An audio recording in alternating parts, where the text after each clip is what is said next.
Netanyahu के धमाके और जंग भड़काएंगे क्या? तस्वीर आपको दिखाऊं। नेतन्याहू लेबनान पहुंच गए। लेबनान में उनकी सेना ग्राउंड पर काम कर रही है, यानी लेबनान के अंदर घुस चुकी है। נכונות להילחם והם נלחמים היטב בצבא הגנה לישראל, חיילי הסדיר וחיילי המילואים הנהדרים שלנו. תודה לכם חבר'ה, עם ישראל מצדיע לכם, תודה לכם. תודה לך וחיילי המילואים שלנו, יש פה רוח נפלאה. नेतन्याहू अपनी सेना की हौसला अफजाई करने पहुंचे थे। दरअसल इजरायली आर्मी ग्राउंड पर है। लेबनान की तस्वीरें हैं। लेबनान के कई गांवों पर कब्जा कर लिया है। दावा है 8-10 किलोमीटर अंदर तक कब्जा कर लिया।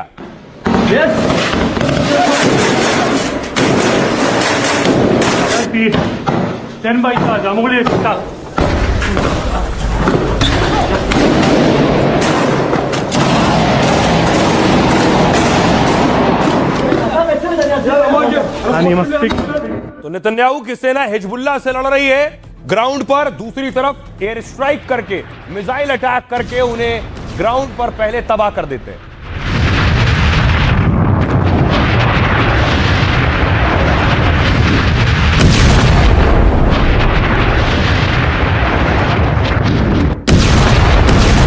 जवाब में हिजबुल्लाह भी इजराइल पर अटैक कर रहा है। ये डबल लॉन्चर है हिजबुल्लाह के। डबल लॉन्चर से इजराइल पर दाग दिया है।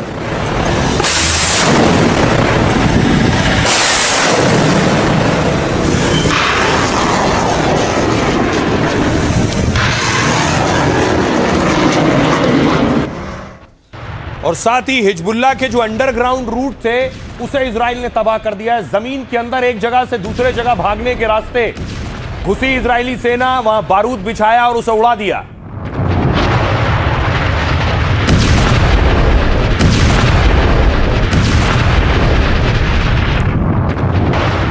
और इस बीच एक और तस्वीर आई कि अमेरिका ने ड्रग बोट उड़ा दी है, यानी जो बोट ड्रग लेकर जा रही थी।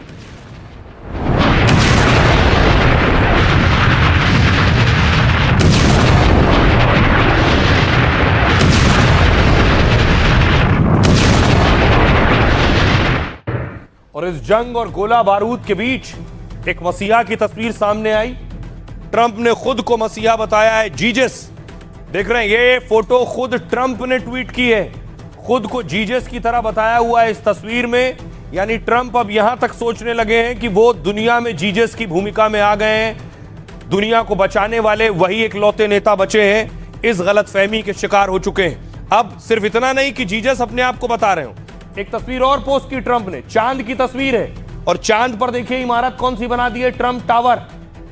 यानी ट्रंप ये बता रहे हैं कि अब चांद पर भी वो ट्रंप टावर बनाएंगे, क्योंकि पिछले दिनों नासा चांद से होकर लौटा है और इसलिए ट्रंप इस उपलब्धि को भी अपने खाते में जोड़ रहे हैं। दूसरी तरफ ट्रंप की इस हरकत से एक तो ईरान पर हमला, दूसरा खुद को जीजस बताना। पोप इससे बहुत नाराज है ट्रंप से। पोप इटली के लिए रवाना हो रहे हैं, वो तस्वीर आप देख रहे हैं।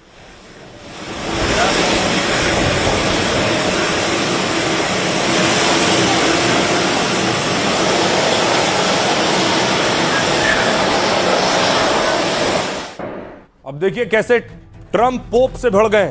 पोप को भी उल्टा सीधा बोल दिया। अमेरिकी राष्ट्रपति ट्रंप ने खुद की तुलना भगवान से कर दी। ट्रंप ने खुद को जीजस बताते हुए यह तस्वीर शेयर की है। इसमें ट्रंप एक अस्वस्थ दिख रहे शख्स को चमत्कारी आशीर्वाद दे रहे हैं। इससे पहले भी ट्रंप को उनके ऑफिस में जीजस बताया गया था, जब कई पादरियों ने ट्रंप के सामने प्रार्थना कर उन्हें ईसा मसीह बताया था। पहले तो दूसरों ने, लेकिन इस बार तो ट्रंप ने खुद को जीजस घोषित कर दिया है। और तो और चांद पर ट्रंप टावर की इमारत की एआई तस्वीर भी पोस्ट कर दी है। इतना ही नहीं, जीजस बताने के साथ ही ट्रंप पोप लियो से भिड़ गए, क्योंकि पोप ने ईरान को दी गई ट्रंप की धमकियों की आलोचना की थी, जिससे गुस्साए ट्रंप ने कहा, मैं पोप लियो का कोई फैन नहीं हूं। पोप लियो अपराध के मामले में कमजोर और विदेश नीति में भयानक है।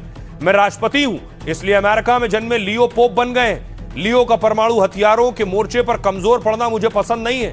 लियो पोप के रूप में अपना काम करें, कॉमन सेंस का उपयोग करें। एक राजनेता नहीं बल्कि एक महान पोप बनने पर ध्यान केंद्रित करें। पलटवार करते हुए पोप लियो ने कहा, मैं युद्ध के खिलाफ बोलता रहूंगा, दुनिया में शांति, बातचीत और देशों में सहयोग को बढ़ावा देता रहूंगा। बहुत से निर्दोष लोग मारे जा रहे हैं, किसी को तो खड़े होकर बोलना होगा। दरअसल लियो वेटिकन सिटी के 14वें पोप और सबसे बड़े ईसाई धर्मगुरु हैं। सुनिए जरा क्या कुछ कह रहे हैं डोनाल्ड ट्रंप और पोप। हमें ऐसा पोप पसंद नहीं है जो ये कहे कि परमाणु हथियार रखना ठीक है।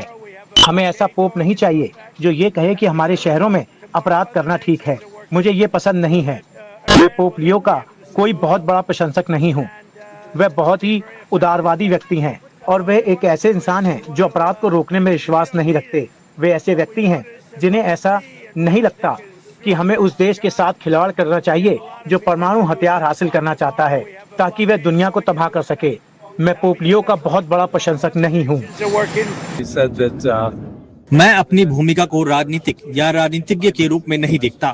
मैं उनसे किसी बहस में नहीं पड़ना चाहता। मुझे नहीं लगता कि सुसमाचार के संदेशों का दुरुपयोग इस तरह से किया जाना चाहिए जिस तरह से कुछ लोग कर रहे हैं, और मैं युद्ध के खिलाफ खुलकर बोलता रहूंगा। शांति को बढ़ावा देने, संवाद को बढ़ावा देने और देशों के संबंधों को बढ़ावा देने के लिए प्रयासरत रहूंगा ताकि समस्याओं का न्याय संगत समाधान मिल सके।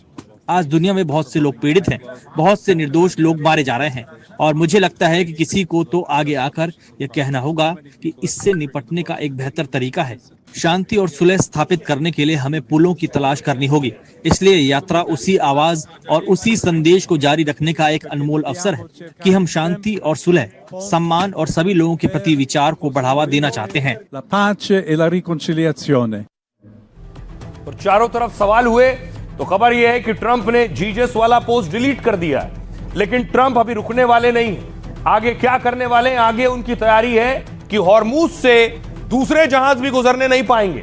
यानी वो जहाज जिन्हें ईरान भेज रहा है या वो जहाज जो टोल देकर ईरान से आगे बढ़ रहे हैं, ट्रंप कह रहे हैं मैं अब उन्हें भी जाने नहीं दूंगा, नाकेबंदी कर दूंगा इस पूरे इलाके की।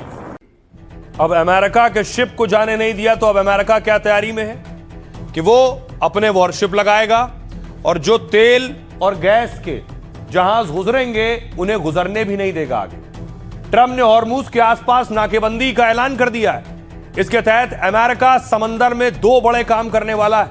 नाकेबंदी के तहत पहला काम उन जहाजों को रोकना होगा जो ईरान को टोल टैक्स देकर हॉर्मूज स्ट्रेट पार कर रहे हैं। नाकेबंदी में दूसरा काम ईरान के बंदरगाहों की घेराबंदी करना होगा। यानी ईरान जिन बंदरगाहों से तेल भेजता है उन्हें ठप करना है। ट्रंप के मुताबिक नाकेबंदी आज शाम 7:30 बजे शुरू हो जाएगी, जिसके लिए अमेरिकी जहाज और नौसैनिक एक्शन मोड में है। अमेरिकी सेंट्रल कमांड ने नाकेबंदी को लेकर बताया है कि ईरानी बंदरगाहों की ओर आने जाने वाले जहाज, सभी जहाज रोके जाएंगे। इस नाकेबंदी में ईरान के सभी प्रमुख बंदरगाह निशाने पर हैं। इसमें फारस की खाड़ी और ओमान सागर भी मौजूद है बंदरगाह उसका। ईरान का सबसे बड़ा बंदरगाह बंदर अब्बास खाड़ी के मुहाने पर है, जो सालाना 3.7 करोड़ टन माल और 10 लाख कंटेनर इधर से उधर भेजता है।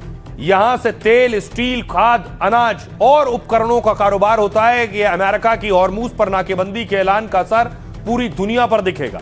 इस समुद्री मार्ग से जहाजों की आवाजाही लगभग ठप हो गई। समुद्री खुफिया फर्म लॉयड्स लिस्ट के मुताबिक ट्रैफिक रुक गया है यहां पूरी तरह से, और कई जहाजों ने रास्ता बदल लिया है, वापस लौट गए बहुत से जहाज।